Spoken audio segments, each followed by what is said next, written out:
What up, Radsters? It's your boy Rad Trippin', and today we're going to be reacting to 3 really scary true Pokemon horror stories, animated. So, this was made by Horror Shorts Party. Go subscribe to him. So, yeah. Hold on. Okay. So, let's watch it.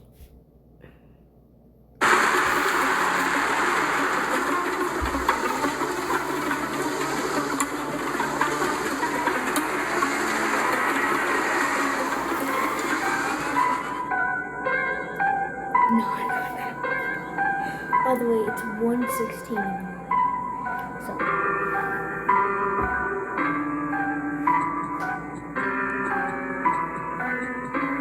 Who is this? Let it be said, however, that my lack of success in the dating world is not for a lack of trying. As a woman, and even more so as a cosplayer, I'm constantly inundated with DMs and public advances from the bolder nerds of the world. I ignore 99% of them, but I understand that lost among all those unsolicited pics and requests for lewd cosplay videos, at least 1 or 2 respectful messages from decent men are being overlooked. Maybe. In my ever-hopeful quest for a boyfriend, I recently came across a promising suitor, a fellow cosplayer by the name of Johnny. He didn't just say he was a cosplayer, he had proof. Pictures from multiple conventions as Ash Ketchum, Kakashi, and Edward Elric. He was nice too. We bonded over our shared interests in Pokemon. Our heated discussions about Pokemon turned into sending each other voice notes and having hour-long FaceTimes. Eventually, things went up a notch. Johnny started floating the idea of meeting in person. I wasn't completely opposed, but I was very hesitant. We were on a call one night, and as I was toying with the idea of meeting him, he made another suggestion. We could meet in cosplay. I said that would be a ridiculous waste of effort, to get into cosplay and not even go to a con. Johnny's eyes pierced my soul as I realized what he was suggesting. I felt a rush of conflicting emotions and intense feelings. This wasn't just a meeting between friends. This was a date, and more than just a date. This was a hookup. Johnny said he would be Ash, and I could become his favorite character, Misty. I was still processing it. I had been imagining our meetup as something a tad more tasteful, something either totally platonic or slow and romantic. However, it had been a while since I had any action, long enough to make stupid, rash decisions. Once I decided I was going to do it, I didn't want to wait. I asked Johnny if I could come over to his place that night as he didn't have any roommates. He agreed. I told him to get ready. Then I hung up and started putting Misty together. The whole time, I had this nagging voice in my head telling me not to go through with it for 100 different reasons. But I kept silencing them. What was so wrong with doing something out of character once in a while? Why not live a little? On the way to Johnny's, my heart was pounding. I was so nervous I was getting a headache and sweating through my deodorant. This was dumb. This was so stupid. I knew I should have banged a U-turn instead of some random guy I met on the internet. But I was already there, parked in front of his apartment. I still could have left right then. I could have ghosted him. I could have gone home and cleared my head, then got on with my life. I could have, but I didn't.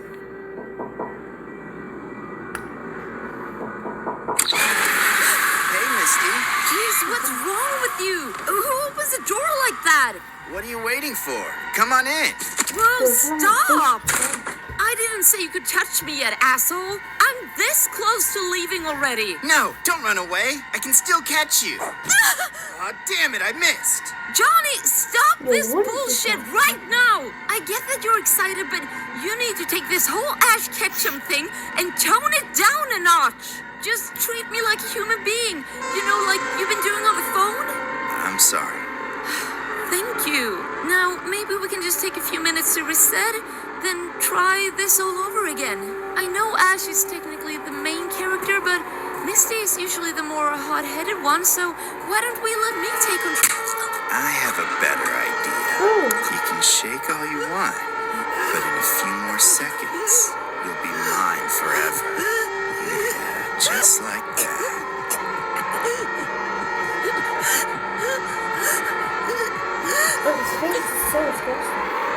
Hey, snap out of it. Stop daydreaming and tell me what happened to the girl. How'd she die? It was an accident, I swear. She said, choke me, so I did. I just went too hard. You really expect me to believe that after you sat there creaming your pants and smiling like a junkie while you thought about what... Bro, what are they talking about right now? This is the weirdest. We're only 4 minutes and this is the weirdest thing I've ever heard in my life. What you did to her? She didn't ask for it. You did it. You're still getting off on it, you sick freak! Yeah, you're right. Who am I kidding?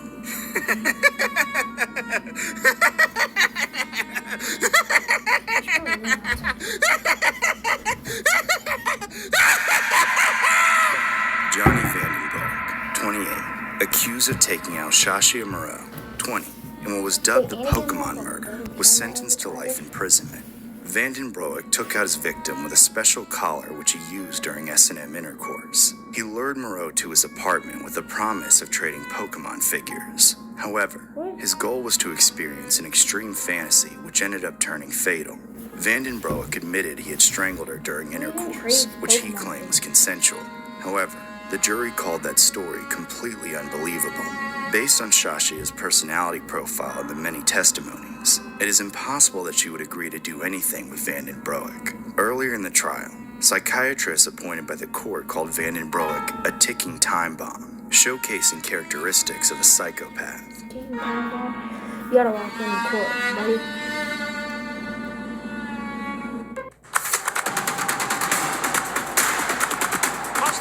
Well, there's one IRL.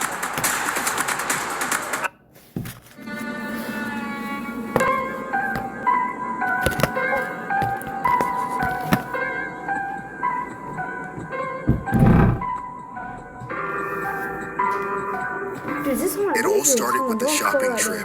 I have to take my girlfriend on one every week or so and spend at least $100 on whatever she wants. The one silver lining of this shit show is that I never had to tap my card before it went down. Right as we walked through the doors of the first store, I spotted a certain type of guy engaged in typical behavior. A Pokemon scalper. The fat pedo-looking son of a bitch was face down, ass up, and shoulder deep in the vending machine. It was supposed to only get a certain type of guy engaged in typical behavior. A Pokemon scalper. The fat pedo-looking son of a bitch. Yo, chill. This guy's booty crack. Like, get out. Was face down, ass up, and shoulder deep in the vending machine. It was supposed to only give one random collectible per purchase, but greedy no-life scumbags like him were known for glitching the machine out by blocking the sensor, and getting it to spit out dozens of random collectibles basically for free. Literally, his entire butt crack was out and shining right at the front entrance as he buried his sausage-shaped arm into the dispenser. His gelatinous, unwashed body wiggled and jiggled around while he violated the internal workings of the machine to make sure nobody else in town could get a chance at a rare Pokemon. It made me sick. Unfortunately, while I knew better to say anything, my girlfriend caught on because I couldn't hide the disgust on my face. She also knew exactly what he was doing, and it sent her into a rage instantaneously. Before I could beg her to let it slide and worry about herself, she took it upon herself to intervene. At first, the only thing I could do was get out my phone and start recording. As soon as I hit record, my girlfriend raised her voice and called out the scalper. We approached him swiftly, but I should have known better not to bother. He definitely wasn't a runner. Once we got close, he stood and blocked us from looking at the machine, but his bag was right on the ground, overflowing with blind boxes. He had been at this for a while, yet nobody had been brave or stupid enough to stop him until now. My girlfriend immediately started throwing insults, calling him everything I had been thinking. Fat, ugly, smelly, creepy, all that and more. But I tried to stay focused on the main issue. He was stealing. I said we had recorded him robbing the store, saying the police were already on their way.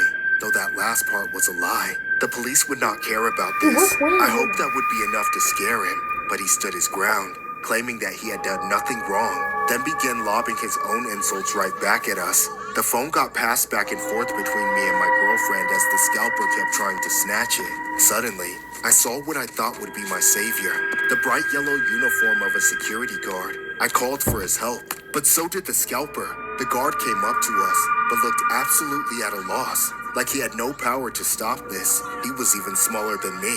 He wouldn't have been able to fight either of us, let alone break up the fight. And what I'm assuming was a bid to save his own skin. The guard shouted at us to both leave the store. Then he started to run off. I couldn't believe it. This was his one job, and he refused to do it. Initially, I chased after him, but I only got a few steps. The moment I left any space around my girlfriend, that creep closed in on her. Things were going from bad to worse. I didn't want him to lay one fat finger on her, so I was left with no choice. I had to get physical, get in between them, and hope he gave up. Hey, leave her alone. Just take all your shit and get out of here. It's too late for that. You ruined my day, and now I need a stress reliever. What? You want to kiss me? Is that it, creep? Yeah. Come on, bend over. Let me show you who you really are. Back off! Shut up. Get back. Suddenly, I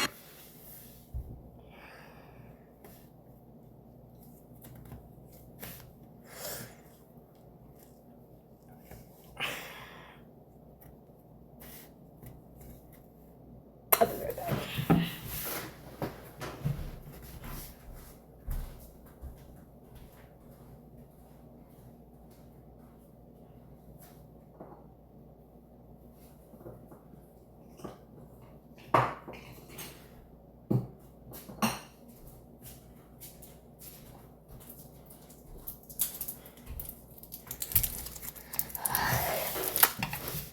couldn't hold myself back anymore, and I shoved that bastard as hard as I could. He went flying and stumbling back, nearly falling onto his ass, but then he caught himself, gained his footing.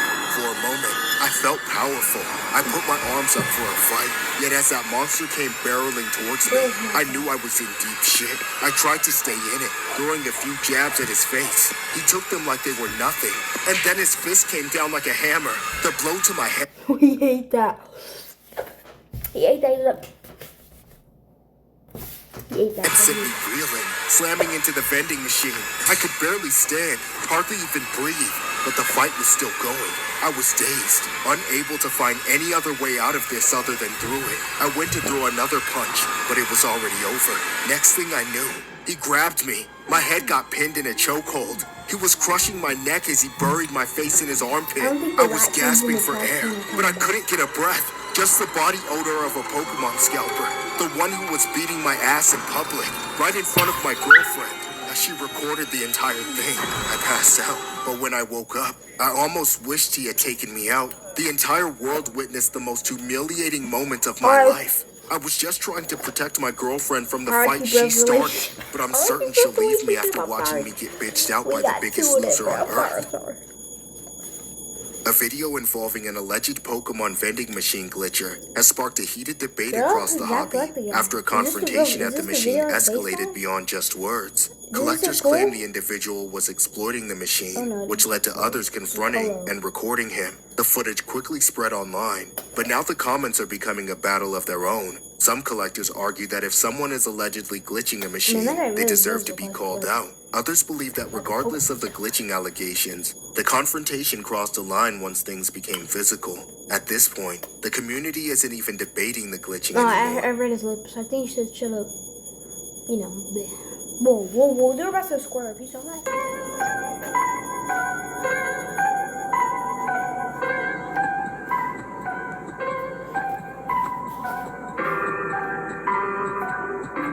I've been collecting Pokemon cards for as long as I can remember.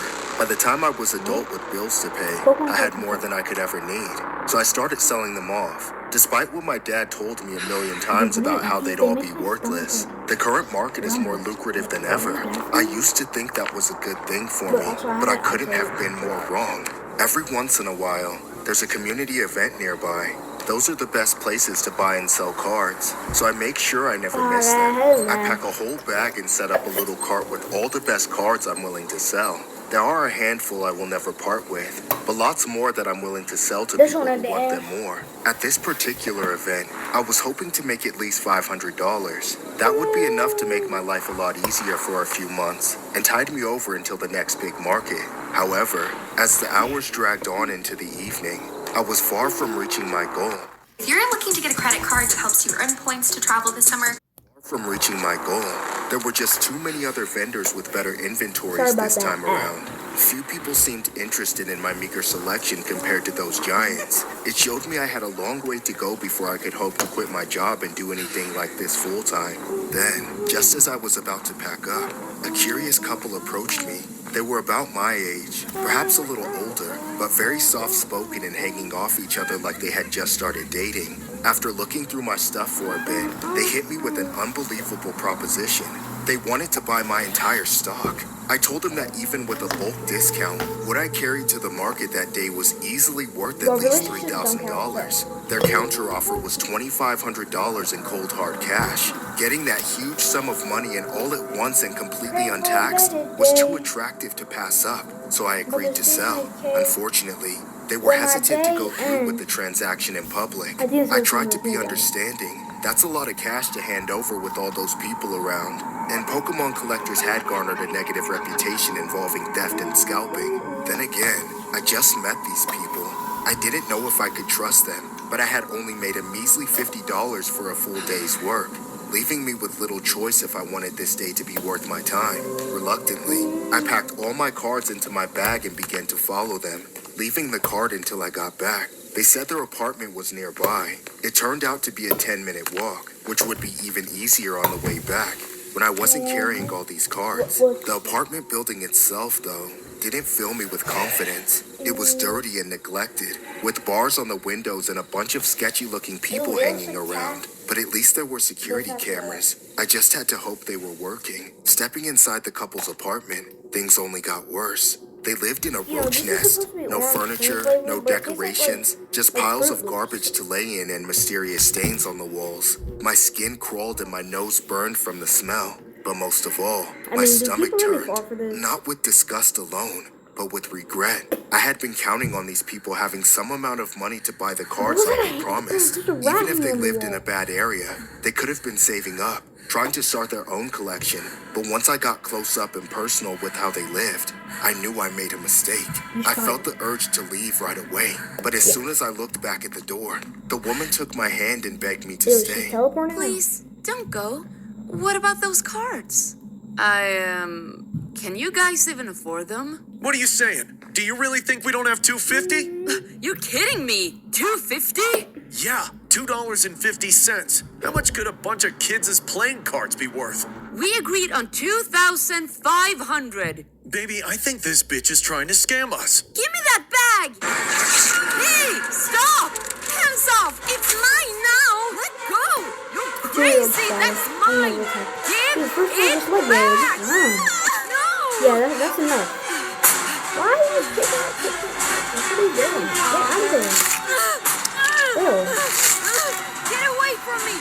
Get away! Is there a razor blade or something?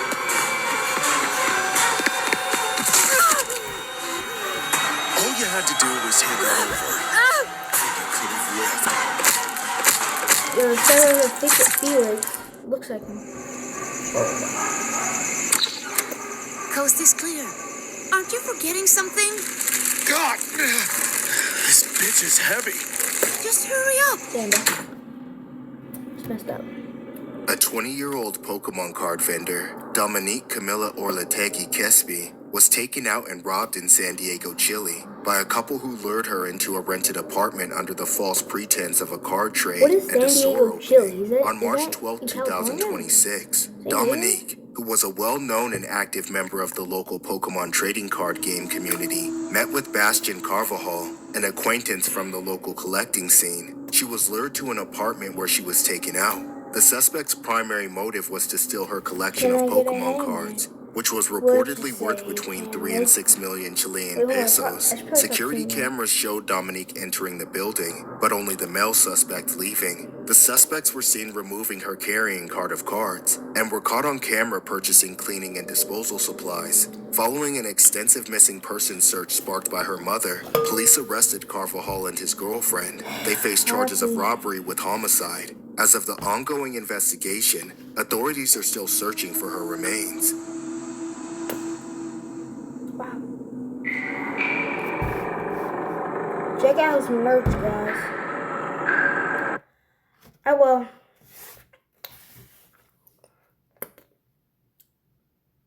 Peace. Peace out,